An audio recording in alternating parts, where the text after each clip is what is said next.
사랑과 은혜이신 주님, 저에게 구원의 은혜를 허락하여 주시고 주님의 몸된 교회 가운데 두셔서 주를 위해서 살아갈 수 있도록 모든 은혜를 허락하여 주셔서 진심으로 감사드립니다. 주님께서 주시는 그 모든 기회와 시간들을 통해서 주를 위해서 살아갈 수 있도록 힘을 더하여 주시고, 무엇보다도 저희에게 맡겨주신 영혼들, 사랑하는 가족들 모두 구원함을 받고 저희들 함께 주님을 섬길 수 있도록 도와주시고 그들의 마음 문을 활짝 열어주실 것을 간절히 구합니다. 연약한 가운데 있고 병 가운데 있는 형제 자매님들 회복의 은혜를 베풀어 주셔서 저희 주님 오실 때까지 함께 신앙생활할 수 있도록, 주 앞에 함께 영광 가운데 설 수 있도록 도와주십시오. 진행되고 있는 추계 수양의 그 일정이 잘 마무리되고 우리 형제 자매님들이 각 지교회로 잘 돌아올 수 있도록 지켜주시고, 교회의 모든 선한 일정 가운데 저희가 같은 마음으로 행할 수 있도록 도와주실 것을 기도드립니다. 오늘 전해지는 말씀들이 마음 가운데 힘이 되고 은혜가 될 수 있도록 도와주십시오. 모든 것 주님의 손에만 의탁드립니다. 저희를 사랑하시는 우리 주 예수 그리스도의 이름으로 감사하며 기도드렸습니다. 아멘. 같이 성경 찾으시겠습니다. 에베소서 4장입니다. 에베소서 4장 26절입니다.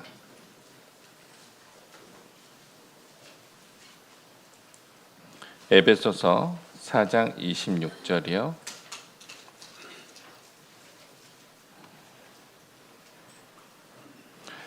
제가 읽겠습니다. 에베소서 4장 26절입니다.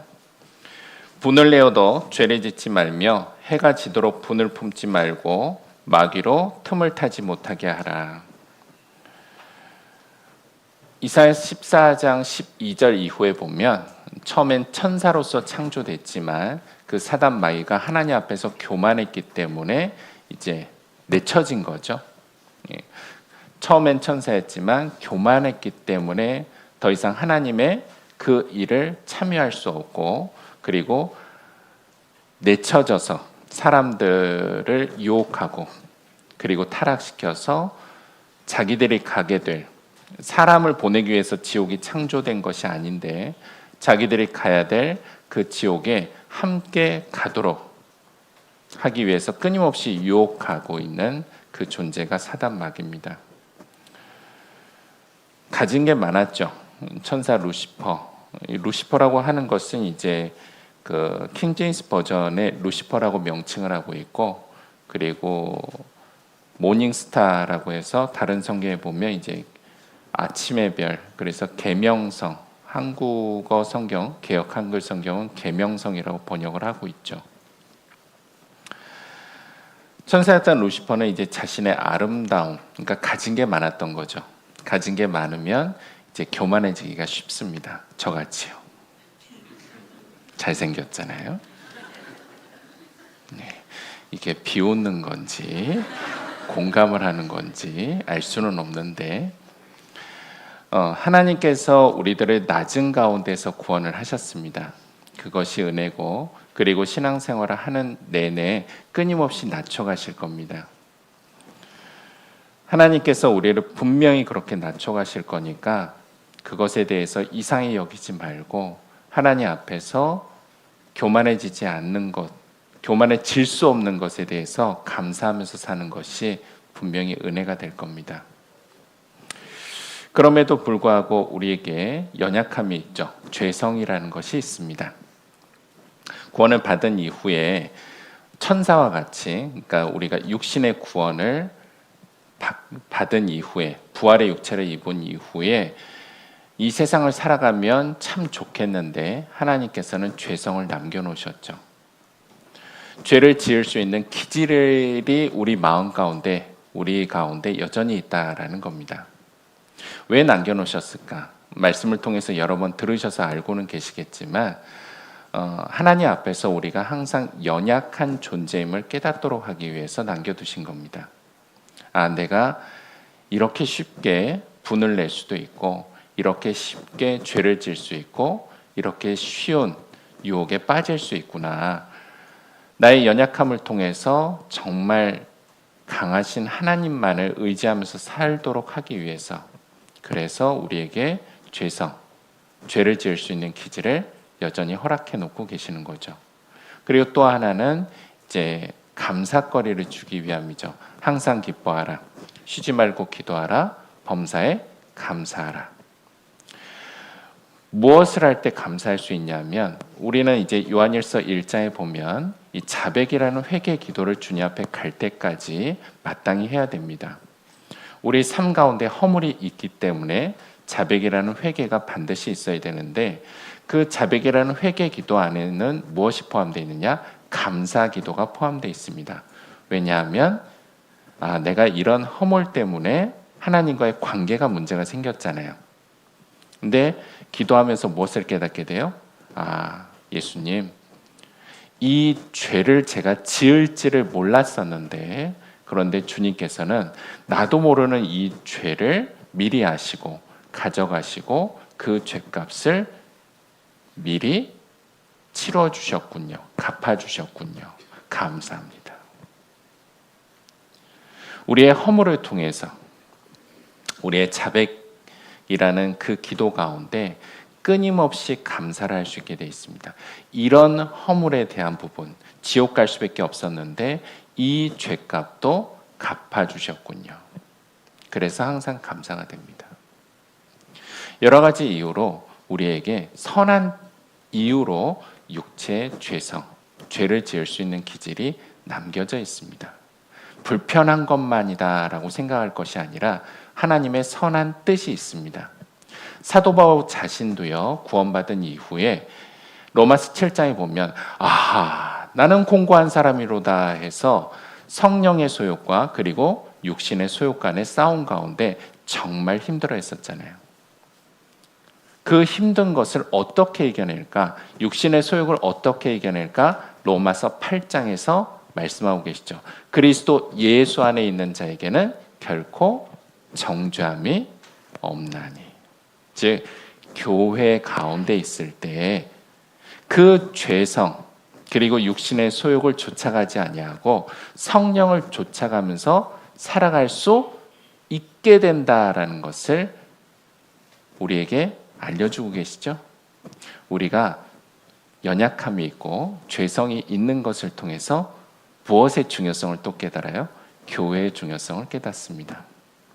나 혼자 구원을 받고 나 혼자 잘 살아갈 수 있다. 교회가 필요가 없죠. 그런데 혼자서는 너무나도 연약하구나. 언제라도 넘어질 수 있구나. 나는 안 되지만 우리는 할 수 있다. 이번에 학예 수양에 그 T에 그렇게 써 있던데, T만 아니고 뭐 가방에도 써 있더라고요. 보셨죠? I can't? can't요? 못한다고요? 그런데 we can이었을 거예요. but we can이었나? 맞죠? 모르시겠습니까? 아닙니까? 몰라. 요번에 학예 수양에 기념티 입고 계신 분이 없네. 예. 기념티에 그렇게 써 있었습니다.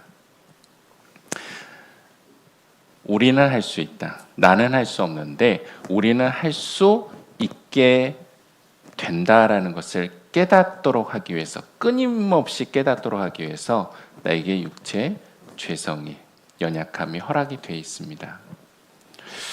분을 내어도, 함께 읽었던 에베소 4장 26절에 분을 내어도, 이 부분이 무엇을 말씀하고 계시는 거냐? 우리의 죄성과 연약함이 구원받은 이후에도 이 세상을 살아갈 때 여전히 있다라는 것을 말씀하고 계시는 겁니다.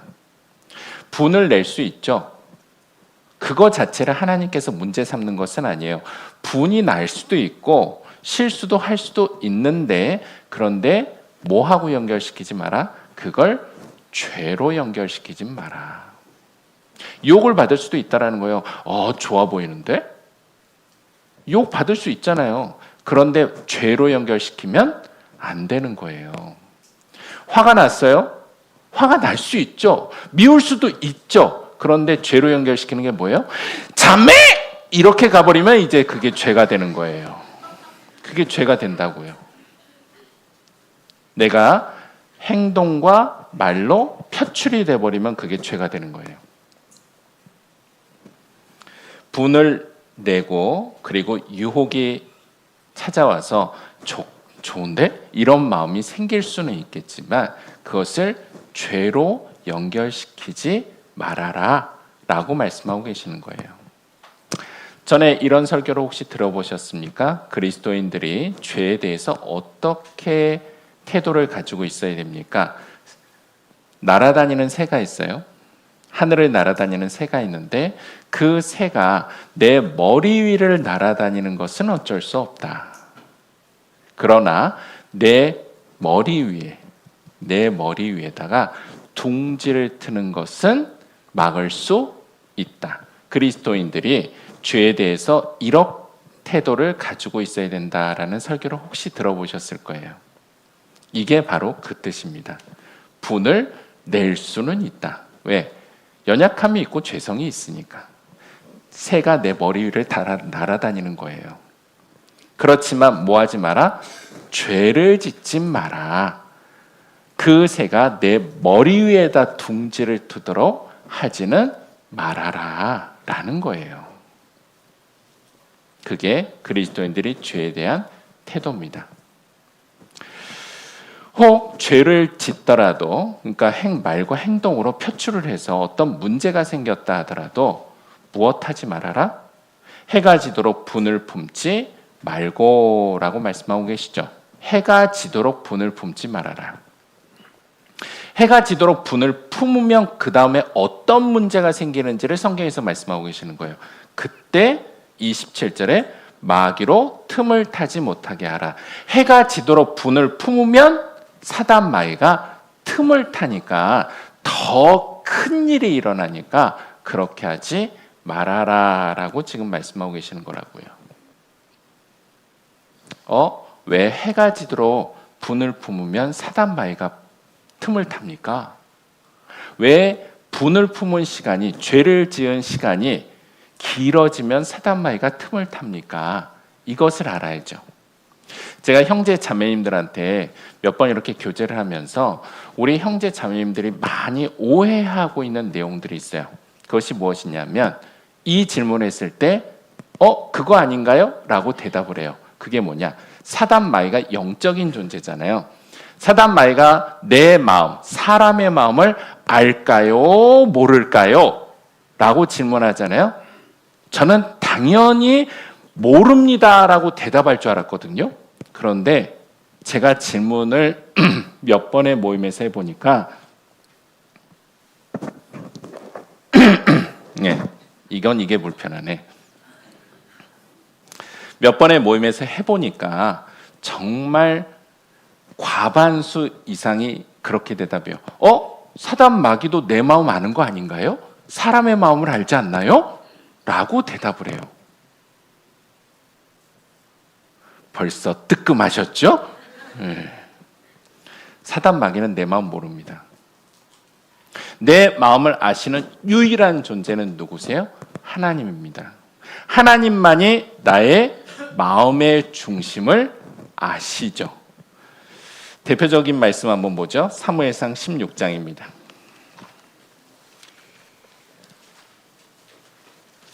사무엘상 16장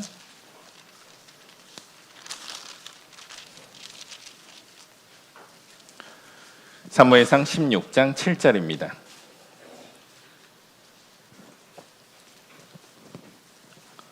사무엘상 16장 7절이요. 사무엘상 16장 7절. 같이 읽어보시겠습니다. 여호와께서 사무엘에게 이르시되 그 용모와 신장을 보지 말라. 내가 이미 그를 버렸노라. 나의 보는 것은 사람과 같지 아니하니 사람은 외모를 보거니와 나 여호와는 중심을 보느니라. 나 여호와만 중심을 봅니다. 하나님만이 나의 중심을 보시는 분이에요. 그래서 똑같이 전도 집회 때 성경 강연할 때 말씀을 듣는데 똑같은 말씀이 전해짐에도 똑같은 말씀을 들음에도 어떤 분은 구원을 받고 어떤 분은 구원을 받지 못해요. 직접적인 원인이 뭐예요?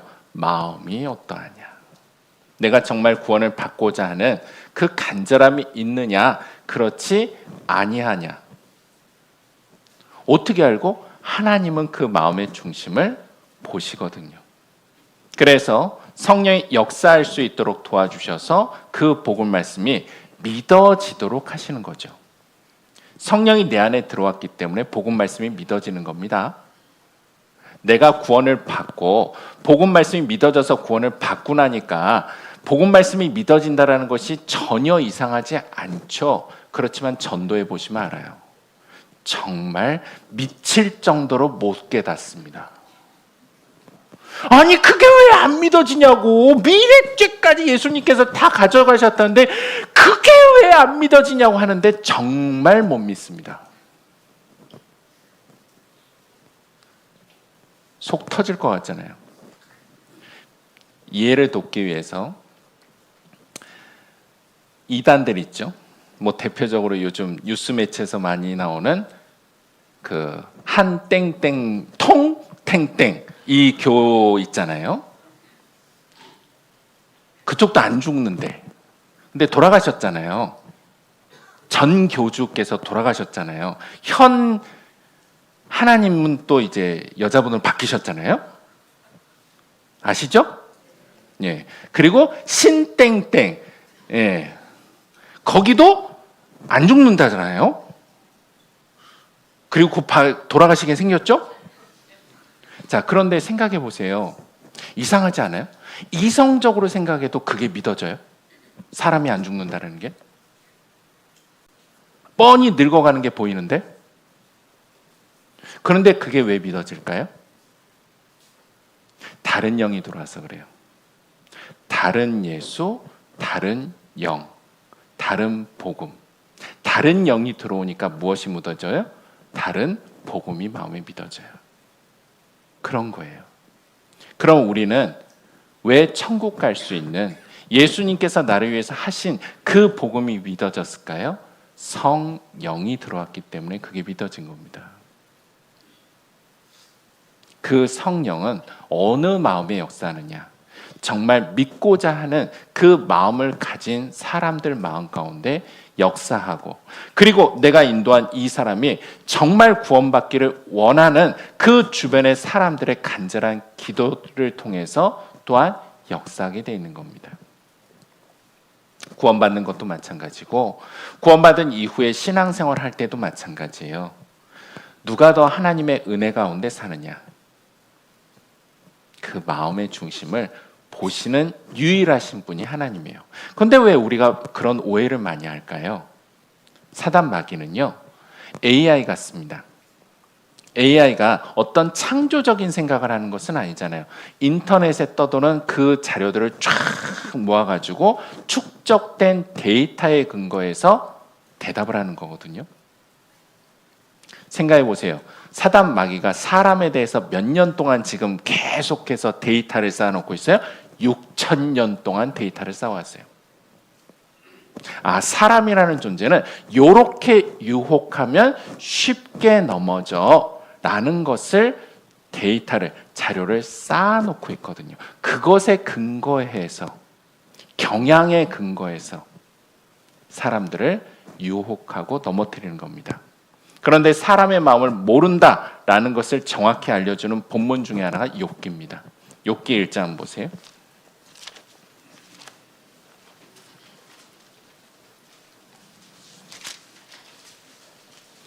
욥기 1장입니다.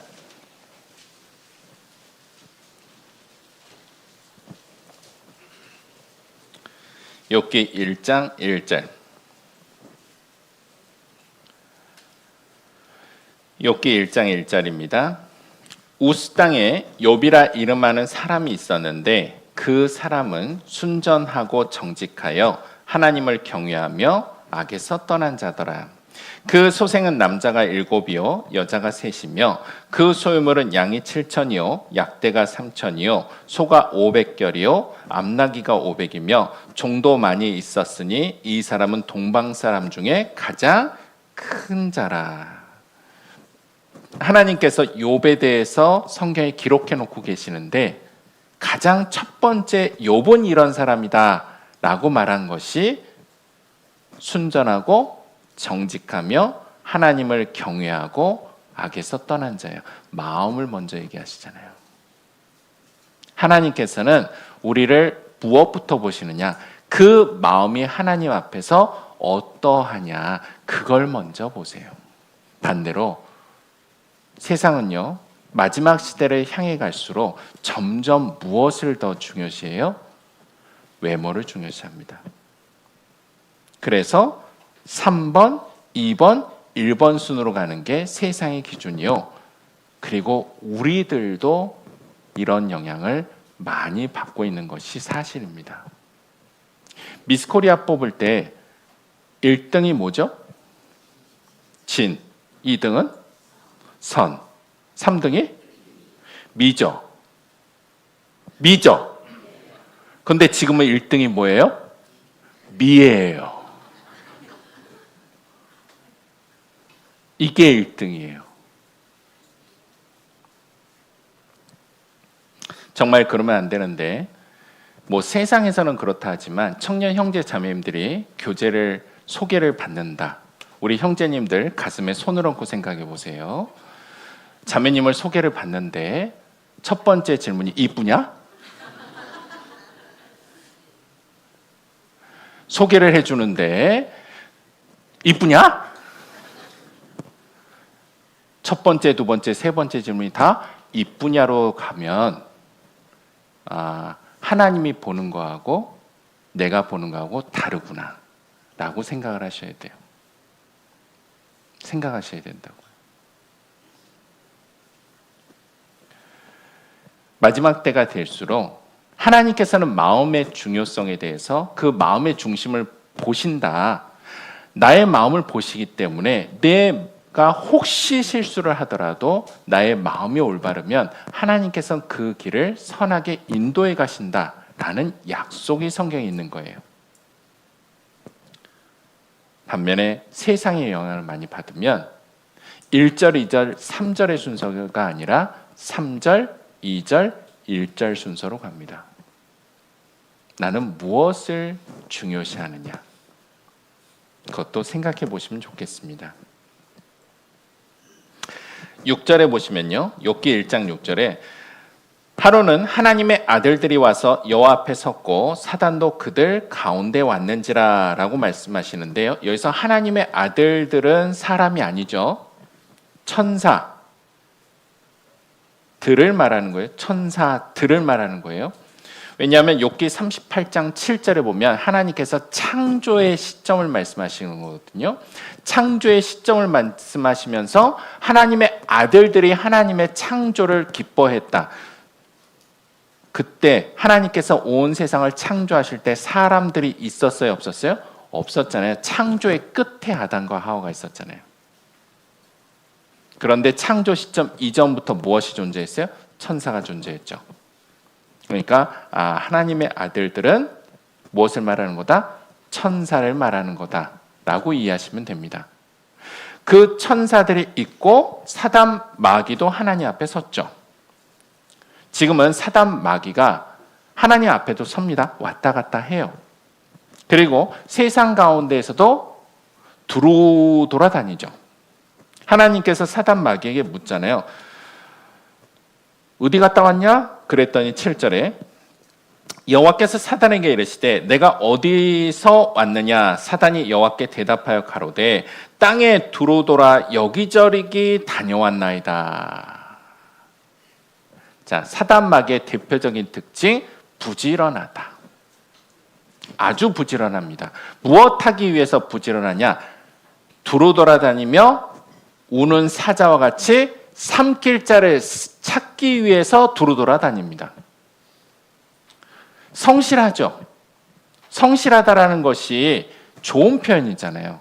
그렇지만 무엇을 위해서 성실하냐라는 것이 훨씬 더 중요한 거죠. 사람이 성실하다는 건 좋은 거예요. 그런데 나쁜 일을 위해서 성실할 수도 있어요. 불필요한 것, 쓸데없는 것을 위해서도 성실할 수도 있는 거죠. 아침밥 먹고 저녁 늦게까지 일을 하는데 온갖 성실함의 목적이 세상에 이 땅의 것들에게 있어요. 결국은 이 세상의 형정은 지나갈 건데 없어질 것을 위해서 성실하다? 어리석은 거죠. 반면에 우리는 성실해야 되죠. 무엇을 위해서? 영원한 것을 위해서 성실해야 되는 사람들입니다.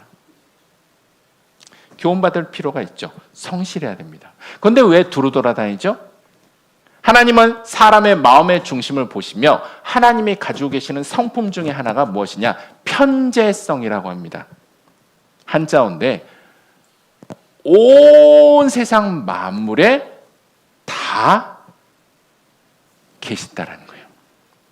온 세상 만물에 다 계신다. 그렇다고 해서 나무나 성황당 같은 거요. 혹은 뭐 바다, 뭐 특별한 바위 그런 것의 신적인 존재들 그것이 우상이 되고 신적인 존재가 될 수 있다. 그걸 설명하는 것은 아니에요.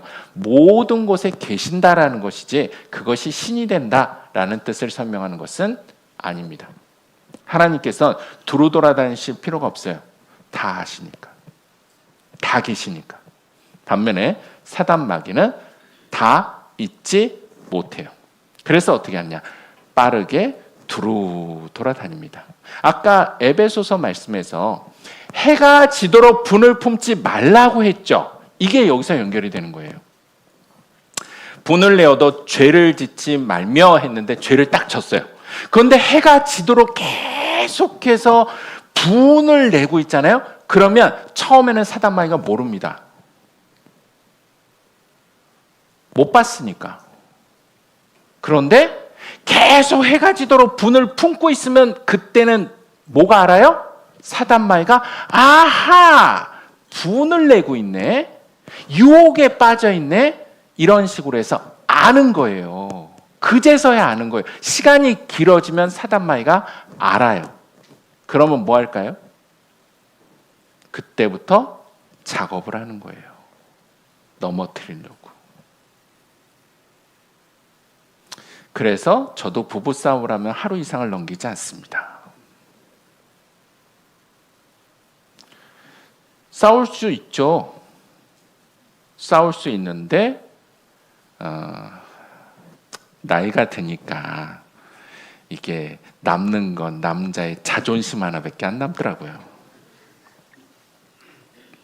더 힘든 것 같아요. 젊을 때는 뭐 그런 거 별로 없었는데 이게 나이가 들어갈수록 자존심, 고집밖에 안 남아가지고 이게 먼저 사과하는 게 쉽지 않아요. 그럼에도 불구하고 먼저 사과를 합니다. 물론 직접적인 건 사단 마귀로 틈을 타지 못하게 하는 목적도 있지만 더 큰 이유는 무엇이냐면 분을 내는 시간이 길어지잖아요. 그러면 하나님과의 관계가 불편해집니다. 정말 불편해집니다. 내가 분을 싸워서 마음에 분한 마음이 불편한 마음이 있는데 모임은 가요. 안 갈 수 없으니까 구역 모임을 가고 조 모임을 갔어요. 모임하는 시간이 편안하시던가요?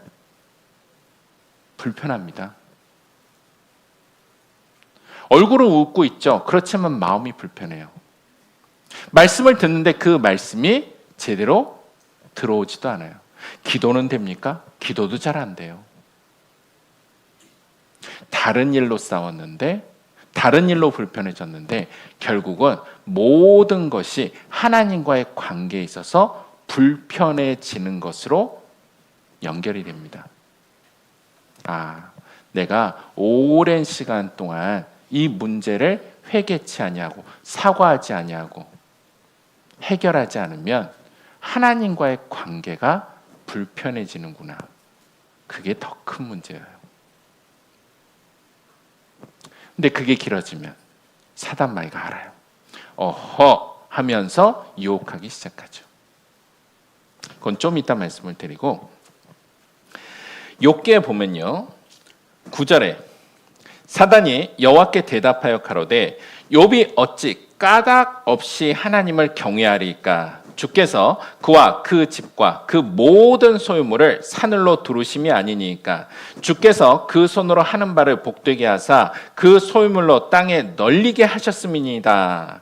이제 주의 손을 펴서 그의 모든 소유물을 치소서. 그리하시면 정령 대면하여 주를 욕하리이다.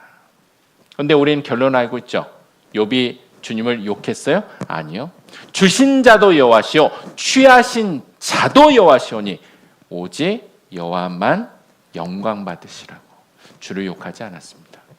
그런데 왜 이렇게 말했을까요? 마치 욥의 마음을 아는 것 같이 왜 이렇게 하나님 앞에서 호언장담을 했죠? 수많은 사람들이 그 재물이라는 문제 때문에 하나님을 떠났거든요. 그 재물이라는 문제 때문에 너무나도 쉽게 무너지는 것, 넘어지는 것을 봐왔기 때문에 욥도 그럴 겁니다 하고선 말을 했는데 욥의 마음을 몰랐죠. 욥은 그렇게 하지 않았습니다. 오랜 시간 동안 축적된 사람이란 이런 거야. 그러니까 우리가 그리스도인으로 살아가는 데 있어서 많은 유혹을 받는 것 중에 대표적인 유혹이 재물에 대한 유혹이 많을 거다라는 겁니다. 그리고 실제로 형제 자매님들 중에서도 이 재물에 대한 문제 때문에 교제에 떨어지시는 분들이 꽤 있습니다. 사단마귀의 대표적인 전략 중에 하나입니다. 욥의 마음을 몰랐죠. 근데 저희가 이럴 때 참 많이 힘들 것 같아요. 16절에 보면 16절에 그가 아직 말할 때 또 한 사람이 와서 고하되 하나님의 불이 하늘에서 내려와서 양과 종을 살라 버렸나이다. 나만 홀로 피한 고로 주인께 고하러 왔나이다. 그가 아직 말할 때 18절 그가 아직 말할 때 뭔가 어떤 문제가 생겼을 때요 좀 한 곱이 넘기고 해결된 다음에 한 곱이 넘기고 이런 식으로 해서 마음을 추스리고 몸을 추스릴 수 있는 시간적 여유가 있으면서 어려운 일들이 이렇게 오면은 견딜만 하겠는데 꼭 살다 보면 어려운 일들이 어떻게 와요? 연거푸 와요. 욥이 겪었던 일과 같이 그가 아직 말할 때 이런 것과 같이 파도가 밀려서 쳐오는데 쳐서 꼬르륵 했어요. 올라왔는데 또 쳐요. 꼬르륵 했어요. 올라왔는데 또 쳐요. 그때는 이제 가라앉는 거죠.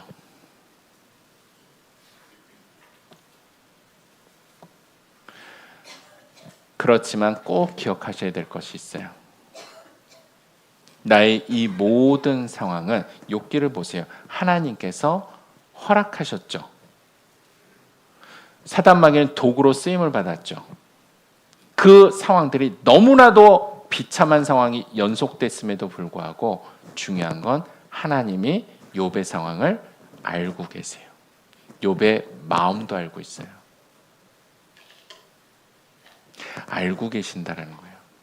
하나님은 편재하시죠. 모든 곳에 계십니다. 그리고 전지하시죠. 다 아세요. 전지전능하시잖아요. 전지전능하시다. 나를 사랑하시고 나를 위하시는 하나님께서 전지하시고 다 하시고 전능하세요. 다 하실 수 있는 분이에요. 그 원하시는 모든 것을 다 하실 수 있는 분이에요. 그러면 얼마나 다행입니까? 얼마나 마음에 큰 위로가 돼요? 내가 아무리 심한 고난 가운데 있어도 하나님이 알고 계신다니까요. 그리고 때가 되면 그 심한 시간들을 잘 이겨낼 수 있도록 지키실 거고 보호하실 거고 결국은 해결케 하실 거다라는 그 믿음이 나의 마음 가운데 분명히 있어야 됩니다. 신앙생활하는 데 있어서 반드시 필요한 믿음입니다. 만약에요, 나에 대해서 아는데 그 사람이 나에 대해서 아는데 나에게 악한 뜻을 품고 있어요. 그러면 그건 너무나도 무서운 거예요. 굉장히 오래전에 이런 공포 영화입니다. 공포 영화의 제목이 있었어요. 그 제목의 공포 영화인데 제목이 이거였습니다. 나는 어젯밤에 네가 한 일을 알고 있다. 어젯밤에 내가 한 일을 아는 게 왜 공포스럽죠? 비밀스러운 거 무엇인가를 죄를 지었는데 그 사실을 나만 알아도 양심의 찔림을 받을 텐데 다른 사람이 알고 있어요. 그건 너무나도 무서운 거예요. 나를 위하시는 하나님이 나를 너무나도 잘 알고 계십니다. 그건 절대 내가 그리스도인을 살아갈 때 망하지 않을 거다라는 약속입니다. 하나님께서 아시는데 사단 마귀는 욥의 마음을 몰랐다라는 거죠. 한 번 더 시험하죠. 2장 3절 여호와께서 사단에게 이르시되 내가 내 종 욥을 유의하여 보았느냐. 그와 같이 순전하고 정직하여 하나님을 경외하며 악에서 떠난 자가 세상에 없느니라. 내가 나를 격동하여 까닭없이 그를 치게 하였어도 그가 오히려 자기의 순전을 굳게 지켰느니라. 사단이 여호와께 대답하여 가로되 가죽으로 가죽을 바꾸오니 사람이 그 모든 소유물로 자기의 생명을 바꾸올지라. 이제 주의 손을 펴서 그의 뼈와 살을 치소서. 그리하시면 정령 대면하여 주를 욕하리이다.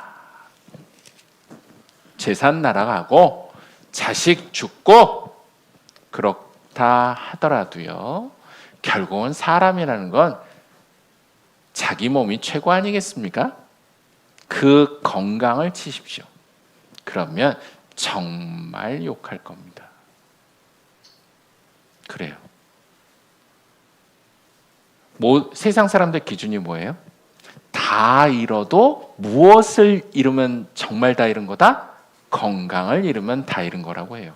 돈도 날아가도 괜찮아. 건강하면 나중에 일해서 벌 수 있잖아. 뭐 이것도 날아가도 괜찮아. 저것도 날아가도 괜찮아. 건강하면 괜찮아인데 그 건강을 치라는 거예요. 육체의 건강을 치라고요. 그러면 정녕 하나님을 대면해서 욕할 거다라는 거죠. 근데 하나님께서 우리의 건강을 치실 때가 있잖아요. 자, 그리스도인이 되면 전보다 건강해집니까? 그리스도인이 되면 있던 병이 사라집니까? 아닙니다. 하나님께서는 오히려 더 병약하게 하실 수도 있어요. 그것을 통해서 끊임없이 하나님만을 의지하면서 살아가는 사람으로 바꾸어 가신다는 거예요. 그리스도인에게 병이 허락이 돼요. 나에게 병이 허락이 돼요. 하나님을 대면해서 욕하는 것이 아니라 왜 이렇게 나를 아프게 하시고 괴롭게 하십니까? 그것이 아니라 하나님만 의지하라는 뜻이구나. 사도 바울이 그랬고 엘리사 선지가 그랬고 많은 믿음의 선진들이 그러했습니다.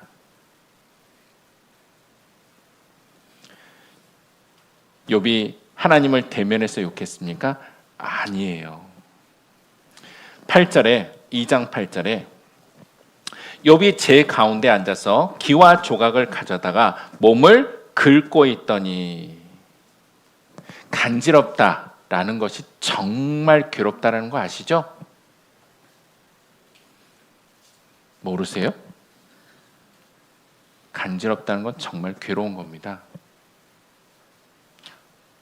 얼마나 간지러우면 몸을 기와장으로 푹 긁을까요? 그 아토피 같은 거 심하신 분들은 이렇게 긁잖아요. 옆에서 못 볼 정도예요. 긁는데 피가 나요. 그래도 긁어요. 가려움이 사라지질 않으니까. 정말 괴로운 시간들을 욥이 보낸 겁니다. 그러면 우리는 어떻게 해야 돼요? 욥의 세 친구와 같이 정죄하는 것이 아니라 같이 아파하고 같이 내 몸이 아픈 것과 같이 위로해 주는 것이 맞는 겁니다. 우리가 정말 해서는 안 되는 실수지만 간간히 합니다. 그거 징계라고.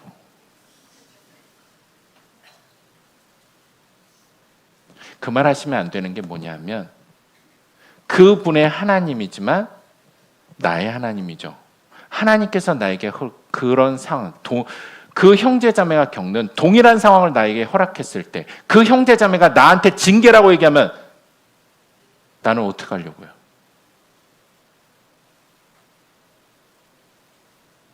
나도 그 상황을 안 겪을 거라는 것을 왜 자신하시죠?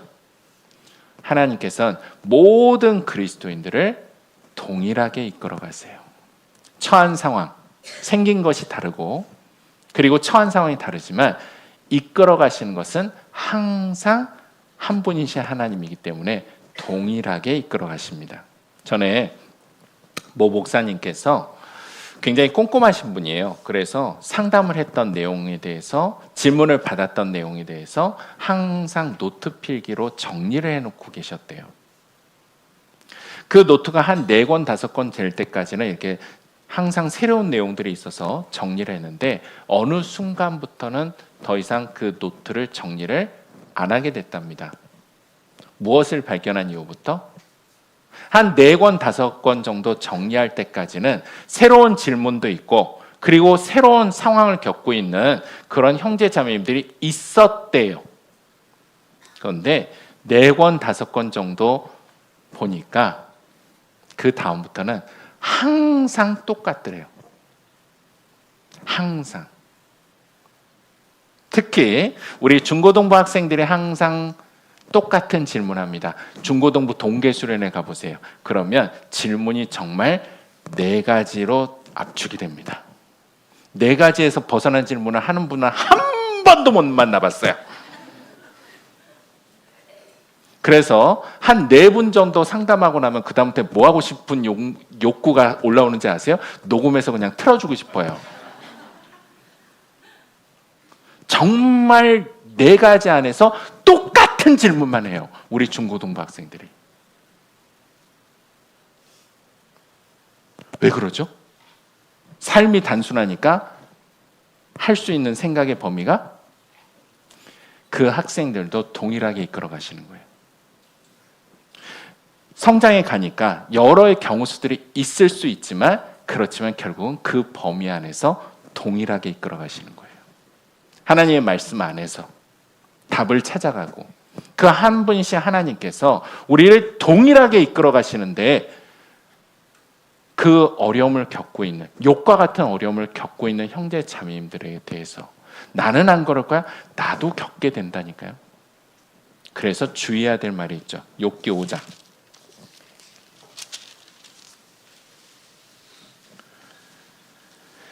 욥기 5장 7절.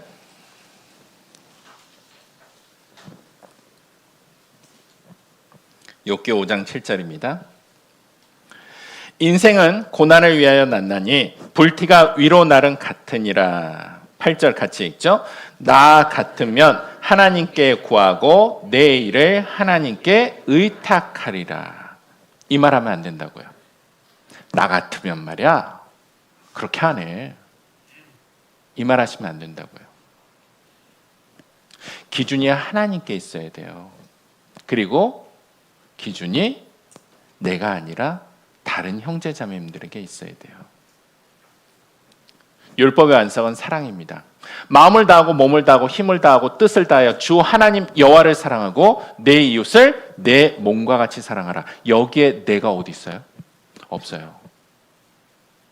그래서 구원받은 이후의 신앙생활은 다분히 내가 아니라 이기주의가 아니라 이탈주의입니다. 이타주의요. 하나님을 위하고 다른 사람을 위해서 살아가는 것이 신앙생활입니다. 그것이 쉽지 않죠. 그래서 하나님께 힘받아 사는 거예요. 우리가 정말 주의해야 될 건 나 같으면, 이 말을 하면은 안 된다라는 거죠. 판단의 기준이 나에게 있으면 안 돼요.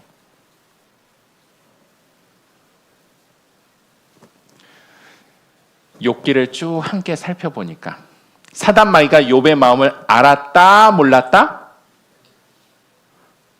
알았다 몰랐다? 몰랐다. 네, 몰랐다.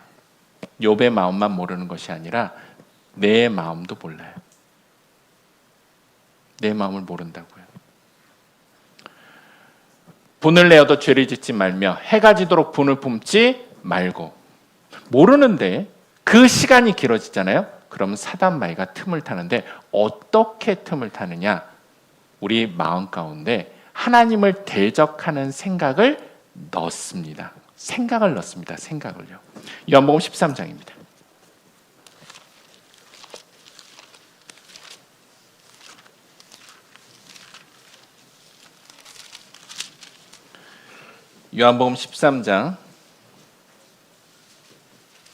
요한복음 13장 1절입니다.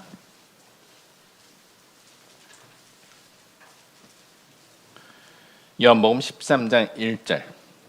요한복음 13장 1절입니다.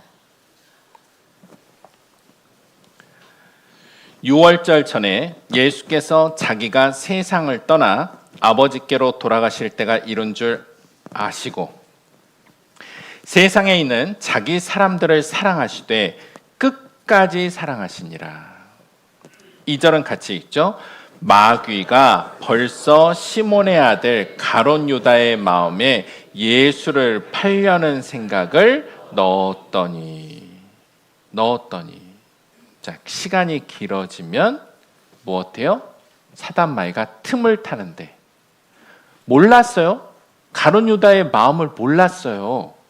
마음은 몰라요. 그런데 어떻게 알고 가롯 유다가 돈을 사랑하는 줄 알고 심지어 재물 때문에 예수님도 팔아먹을 수 있는 사람이라는 걸 알고 마음을 아는 것과 같이 오해를 했을까? 가롯 유다는요. 거기 12장 6절에 보시면요. 12장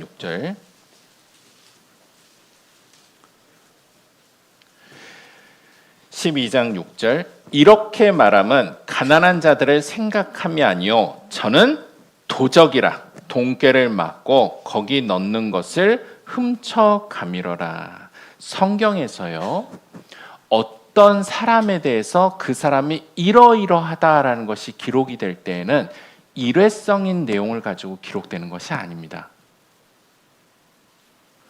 반복하는 거예요. 습관적으로 반복할 때 그것이 기록된 거예요. 심지어 마리아가 예수님의 장사를 준비하는 그 선한 일 가운데서도 그것이 아까워서 내가 훔쳐갈 돈이 적어지잖아요. 그래서 그것을 책망했던 사람이에요. 결국은 가롯 유다의 마음의 중심에는 뭐만 있었어요? 돈, 물질, 그것만 있었어요. 오토바이 소리가 돈에 정말 마음이 가득 있는 사람은 어떻게 들린다고요? 돈 이렇게 들린다잖아요.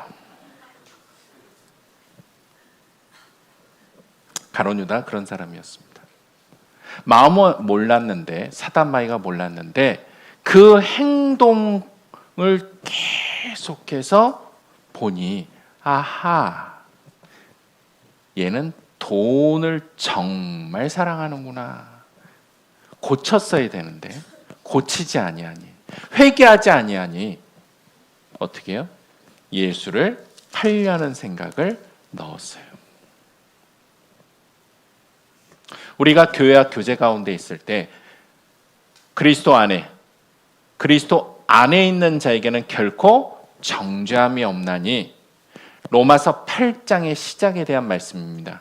로마서 7장에 그 두 마음 성령의 소욕을 쫓아가는 마음, 육신의 소욕을 쫓아가는 마음, 이 두 가지가 싸울 때, 정말 힘들 때, 그리스도 예수 안에 있을 때, 교회와 교제 가운데 있을 때 그 문제가 다 해결될 것이다 라고 약속하고 계시는데, 교회는요 말씀의 집이잖아요. 어떻게 하셨는지 한번 보죠. 13장 2절에 마귀가 벌써 13장 2절에 마귀가 벌써 시몬의 아들 가롯 유다의 마음에 예수를 팔려는 생각을 넣었더니, 13장 25절 24절이요. 24절 시몬 베드로가 머리짓을 하여 말하되 말씀하신 자가 누구인지 말하라 한데 그가 예수의 가슴에 그대로 의지하여 말하되 주여 누구오니까? 누가 예수님 팝니까? 라고 직접 물어봤어요. 예수께서 대답하시되 내가 한 조각을 찍어다가 주는 자가 그니라 하시고 곧 한 조각을 찍으셔다가 가롯 시몬의 아들 유다를 주시니. 마태복음 26장에 보면 가롯 유다 스스로 물어봐요. 랍비여, 제가 팝니까? 유다는요 끝까지 예수님을 랍비라고 불렀죠. 우리는요 예수님이 선생님이 아닙니다. 우리는 예수님은 주님이죠. 주인님이에요. 그런데 가롯 유다는요 선생님이었어요. 끝까지. 그러면서 이렇게 물어봤죠. 선생님 제가 팝니까? 예수님 뭐라고 그래요? 네가 판다 라고 알려줬어요. 그리고 함께 읽은 말씀과 같이 다른 제자들 베드로가 시켰어요. 물어봤죠. 그랬더니 예수님께서 어떻게 했어요? 내가 떡 한 조각을 찍어다가 주는 자가 나를 판다 그러면서 가롯 유다에게 줬죠. 자, 그러면 가롯 유다는 이 정도로 예수님께서 네가 판다, 네가 판다고 라고 얘기했을 때 어떻게 해야 돼요? 돌이켜야죠. 근데 여기서 한 가지 의문점이 생깁니다. 다른 제자들은 알았다, 몰랐다?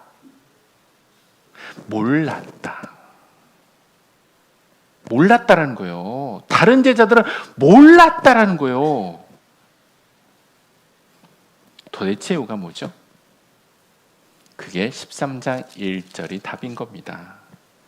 6월절 전에 예수께서 자기가 세상을 떠나 아버지께로 돌아가실 때가 이른 줄 아시고, 같이 읽죠. 세상에 있는 자기 사람들을 사랑하시되 끝까지 사랑하시니라. 여기서 예수님의 신성이 드러난 거예요. 신적인 능력이 드러난 거라고요. 분명히 이성적으로 생각하면 물어봤고 그리고 또 물어봐서 대답해줬고, 네가 판다고 대답해줬고, 다른 사람이 물어보니까 떡을 찍어서 초에 찍어서 주면서 네가 판다라고 알려줬으니 주변에 있는 사람이 모를 수가 없는 상황이에요. 그런데 몰랐어요. 왜? 모르도록 하셨어요. 안 그랬으면 베드로한테 그 자리에서 맞아 죽어요. 베드로 얼마나 활동파고 성격 다혈질입니까? 겟세마네 동산에서 예수님 잡혀가실 때 그 품 안에 있던 칼을 뽑아가지고 말고의 길을 베는 엄청난 무술 실력이 있었던 사람이에요. 칼 휘두르는데 귀만 벨 자신 있다. 이건 상당히 무술에 조예가 있는 분이다 라고 생각이 들어요. 휘두르면 아무데나 베는 거지. 특정 부위를 정확히 벨 수 있는 건 쉽지 않아요. 벌써 베드로한테 맞아 죽었을 사람이 가롯 유다예요. 근데 그렇게 안 하셨죠. 제자들은 모르게 하셨어요. 모를 수가 없는 상황인데 모르게 하셨어요. 왜? 가롯 유다를 사랑하시되 끝까지 사랑하시니까. 그런데 가롯 유다를 사랑하시니까 어떻게 하셨느냐? 그렇게 하지 마라. 라는 그 양심에 깨달을 수 있도록, 돌이킬 수 있도록 끊임없이 가룟 유다 자신에게는 알 수 있도록 하셨어요. 교회가 말씀의 집이다라는 게 이런 의미입니다.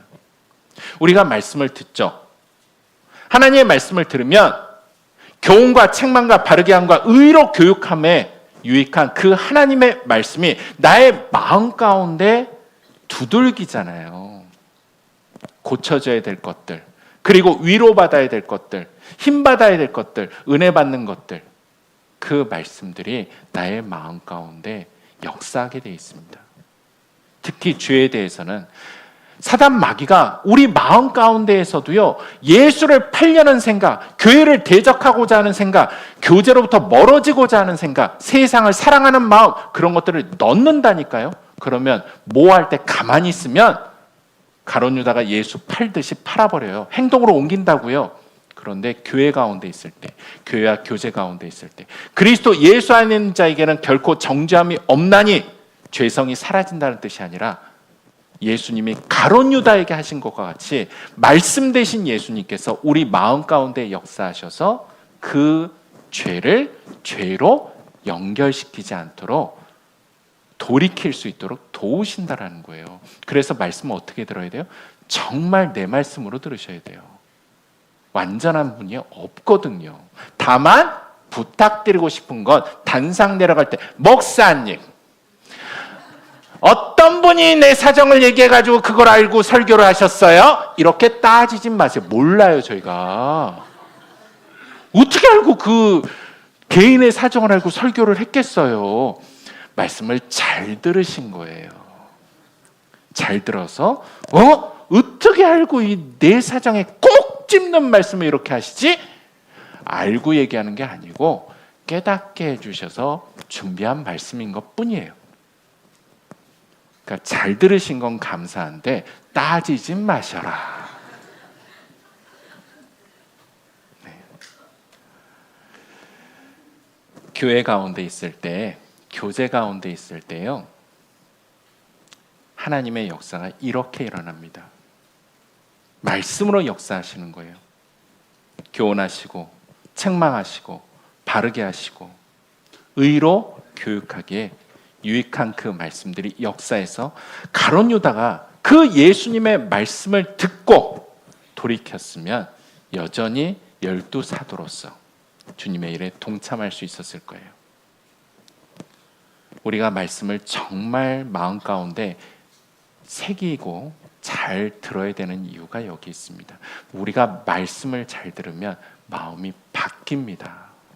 안 바뀔 수가 없는 상황이잖아요. 가룟 유다에게 예수님께서, 말씀 대신 예수님께서 하신 상황들을 보시라는 거예요. 안 바뀌는 게 정말 이상한 거예요. 그런데 결국은 어떻게 했어요? 예수를 팔았어요.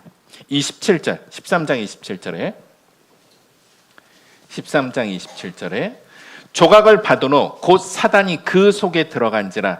이에 예수께서 유다에게 이르시되 내 하는 일을 속히 하라 하시니.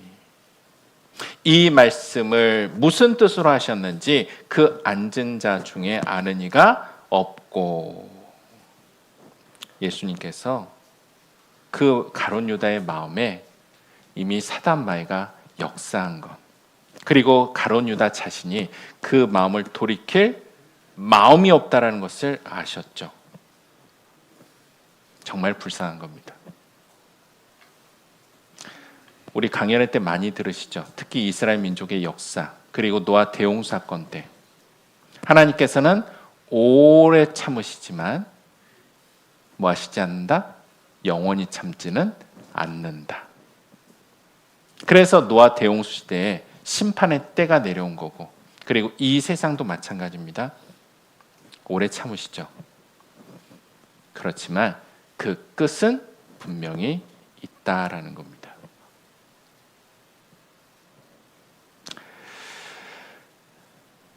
가룟 유다는 목매달아서 자살을 했습니다. 그리고 예수님을 저주하고 부인했던 베드로는 다시 신앙에 회복을 했거든요. 이 둘의 차이가 뭘까? 마태복음 27장 한번 보죠.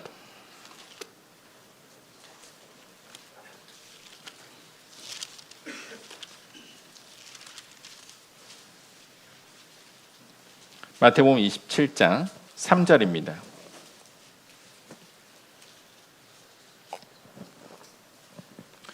마태복음 27장 3절이요. 마태복음 27장 3절.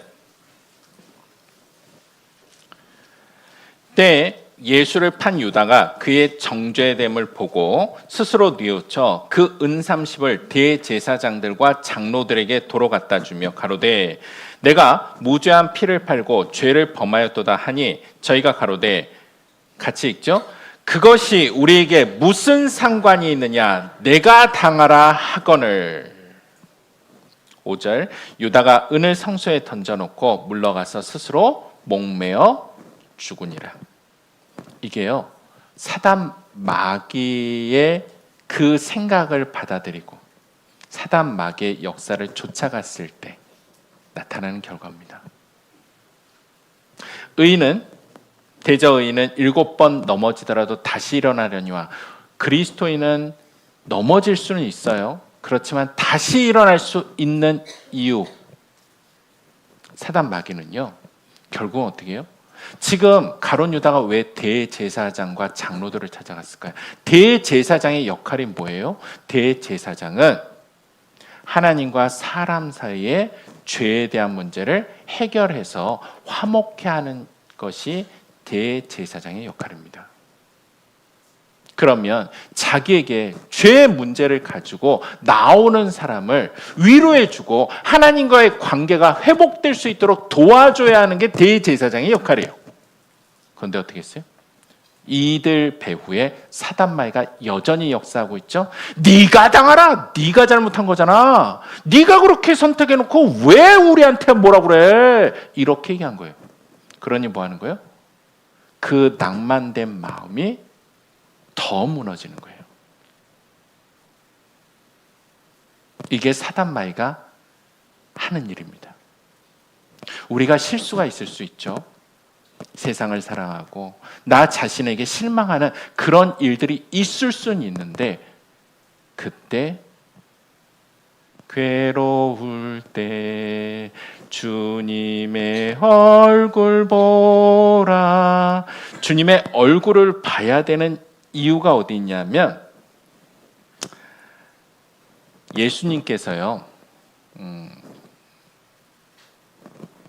베드로가요 예수님을 닭이 2번을 울기 전에 3번이나 저주하고 부인할 때 예수님께서 어떻게 하셨다고 되어 있어요?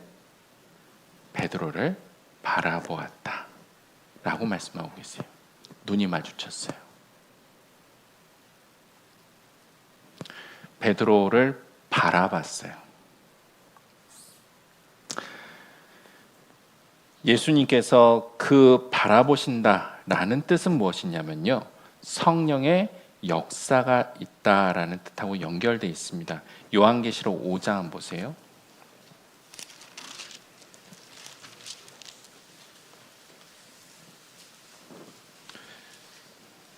요한계시록 5장 6절이요.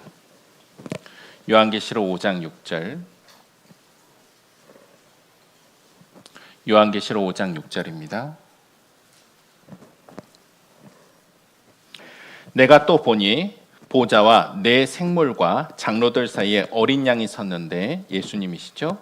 일찍 죽음을 당한 것 같더라. 7뿔과 7뿔은 권능, 전능, 7 눈이 있으니 눈이 있는데 이 눈은 온 땅에 보내심을 입은 하나님의 7 영이더라. 7은 완전 수잖아요. 눈이 있어요. 예수님의 눈이 있어요. 그런데 그 눈이 뭐라고요? 성령이더라 라고 지금 말씀하고 계시는 거잖아요. 베드로는 죄를 지었죠. 그런데 그 죄를 짓는 순간에 예수님께서 바라보셨어요. 서로 눈이 마주쳤어요. 슬피 울었다라고 성경에서 말씀하고 계십니다. 우리가 죄를 짓고 회개하고 돌이키는 과정, 주님께서 다시 회복시켜 주실 때까지 슬피 울고 괴로워할 수 있습니다. 그럴 수 있죠. 네, 주님의 얼굴을 바라보고 주님께서 나를 바라봐 주시기를 끊임없이 구해야 되는 게 성령의 역사예요. 주님께서 나를 바라봐 주시면 성령의 역사에서 성령이 역사하면 그 마음을 바꿔주신다는 거예요. 구원을 받지 않은 그 강팍했던 마음을 주님께서 성령이 역사하셔서 회개하고 복음을 믿도록 바꿔주신 것. 그리고 내가 곁길로 나아가고 있을 때 주님께서 바라봐 주시면 성령이 역사해서 주님의 인도함을 걸어갈 수 있도록, 쫓아갈 수 있도록 바꿔주신다는 거예요. 이게 달라요. 사단 마귀는 네가 잘못했으니 네가 당하라지만 세상이 그러하고, 그리고 몸된 교회 가운데 있을 때, 그리고 내가 주 안에 있을 때, 성령이 내 안에 역사할 때는 그렇게 하는 것이 아니라 넘어지더라도 다시 일어날 수 있도록 하시는 거예요. 그래서 이스라엘 민족들이 왕을 구하는 그 같은 큰 죄를 구했을 때도 사무엘상 12장 보시죠. 사무엘상 12장.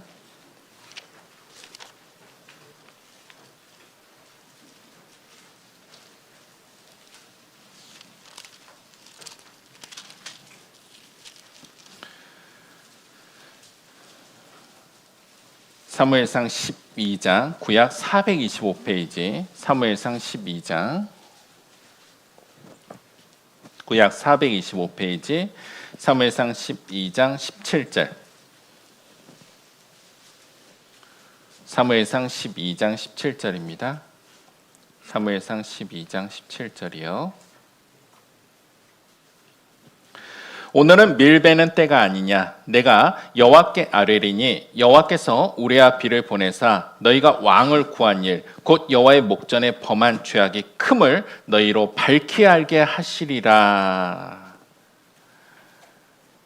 이스라엘의 왕은 여호와 하나님이신데 그들이 세상 사람들과 같이 눈에 보이는 왕을 구했죠. 그것이 하나님 앞에서 죄가 됐습니다. 하나님께서 왕정 제도를 부인하신 것은 아니에요. 신명기에 왕이 세워지면 마땅히 이러이러해야 된다는 것을 말씀하셨잖아요. 왕이 세워지지만, 그렇지만 눈에 보이는 왕이 세워져도 그들 마음 가운데 있어서 변치 않는 영원한 나의 왕이자 하나님은 여호와 하나님이어야 되는데, 그런데 그들은 여호와 하나님 말고 눈에 보이는 왕을 세워주십시오. 이게 죄가 된 거예요. 하나님께서 그것이 분명한 죄임을 알도록 하기 위해서 밀베는 때 맑은 하늘에 날벼락을 내리신 거예요. 너무나도 두려운 마음이 생겼죠. 하나님의 징계 가운데 있는데 사무엘 선지자가 우리 각자에게도 동일한 교훈입니다. 이렇게 말을 해요. 이스라엘 백성들에게 20절 같이 읽죠. 사무엘이 백성에게 이르되 두려워 말라. 너희가 과연 이 모든 악을 행하였으나 여호와를 좇는 데서 돌이키지 말고 오직 너희 마음을 다하여 여호와를 섬기라. 너희가 이 모든 악을 행하였으나 여호와를 좇는 데서 돌이키지 마라. 여호와를 좇는 데서 돌이키면 결국은 사단 마귀의 그 본래 이게 동물들한테는 정확한 표현입니다. 입속 아가리로 들어갑니다. 그런데 주님을 좇는 대로 돌이키잖아요. 그러면 주님께서 역사하시는 거예요. 그 마음을 바꿔주세요. 위로해 주시고 은혜 가운데 다시 일어날 수 있도록 하시는 것이 하나님의 역사입니다. 결국은 그 신앙의 경주를 끝까지 할 수 있도록 하시는 것이, 그래서 영광 가운데 하나님 앞에 서도록 하시는 것이 하나님이 하시는 일이다라는 거예요. 그 실수라는 것이 나의 기억 가운데, 마음 가운데 여전히 있겠지만 그 어려움들을 잘 이겨내잖아요. 주님으로 말미암아 잘 이겨내잖아요. 그러면 중요한 신앙의 자산이 됩니다. 베드로 사도도 그 갈릴리 바닷가에서 내가 나를 사랑하느냐, 그 신앙이 회복된 이후에 이제는 나를 따르라 해서 죽기까지 주님을 쫓아가는 삶을 살았습니다. 그런데 그 과정 가운데에서 유혹도 있고 핍박도 있고 넘어지는 그와 같은 일들이 여전히 있었을 텐데 끊임없이 일어나서 끝까지 주님을 쫓아갈 수 있었던 중요한 신앙의 계기, 꼭뀨 이거예요. 뭘까요? 닭이요, 닭. 예수님께서 뭐랑 연결시켜 놓으셨어요? 닭이 두 번 울기 전에 내가 나를 3번 부인하리라. 닭이 올 때마다. 도시는 좀 그래서 도시에서 살면 참 신앙 유지하기 힘들어. 닭이 안 울잖아요. 근데 조금 한적한 데 가면 꼭 새벽마다 닭이 울죠.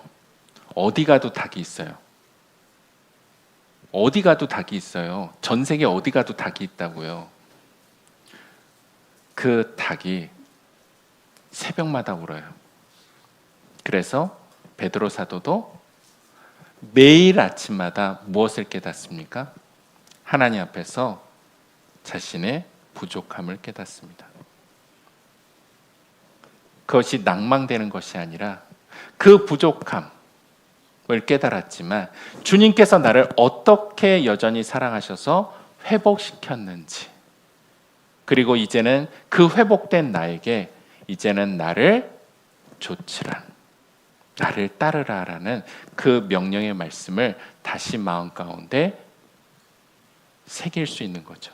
그래서 베드로 사도도 끝까지 나아간 겁니다. 사도 바울에게도 하나님께 3번이나 간절히 기도했는데 하나님께서 치료해 주지 않은, 없애주지 않은 육체의 가시가 있었습니다.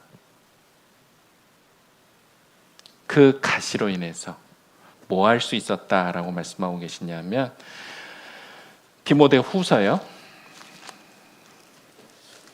디모데 후서 4장, 디모데 후서 4장 7절이요. 디모데 후서 4장 7절. 디모데 후서 4장 7절입니다. 내가 선한 싸움을 싸우고 나의 달려갈 길을 마치고 믿음을 지켰으니 이제 후로는 나를 위하여 의의 면류관이 예비되었으므로 주 곧 의로우신 재판장이 그날에 내게 주실 것이니 내게만 아니라 주의 나타나심을 사모하는 모든 자에게니라. 사도 바울도요, 그 육체의 가시가 정말 평생 아픔이었지만 그것으로 인해서 내가 약할 때 주님으로 인해서 강하다, 주님만을 의지하면서 그 신앙의 경주와 선한 싸움을 마치고 믿음을 지켰습니다. 주님 오실 날이 가까운데 우리도 그래야 되잖아요. 세상을 사랑해서 데마와 같이 세상으로 신앙의 경주를 포기하는, 세상으로 가는 그와 같은 일이 일어나는 것이 아니라 우리도 주님 앞에 영광 가운데 신앙의 경주를 마치고 서야 되잖아요. 신앙의 경주를 마칠 때 성경에서는 여러 면류관들이 우리에게 주어져요. 생명의 면류관도 주어지고 썩지 않는 면류관도 주어지는데 신앙의 경주를 마치는 우리들에게 주어지는 의의 면류관이 약속되어 있습니다. 8절이에요. 우리가 천국에 갔을 때 이 면류관을 주께 돌려드릴 수 있어요. 그리고 내가 돌려드린 그 면류관을 요한계시록 19장에 보면 주님께서 많은 면류관을 쓰고 계시거든요.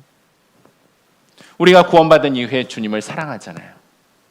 그리고 신앙생활의 또 다른 의미, 사랑의 넓이와 길이와 높이와 깊이를 알아가는 겁니다. 사랑을 하면 어떻게 되죠? 이뻐집니다. 사랑을 하면 이뻐지고 사랑을 하면 기쁨이 넘치죠. 우리가 천국에 가서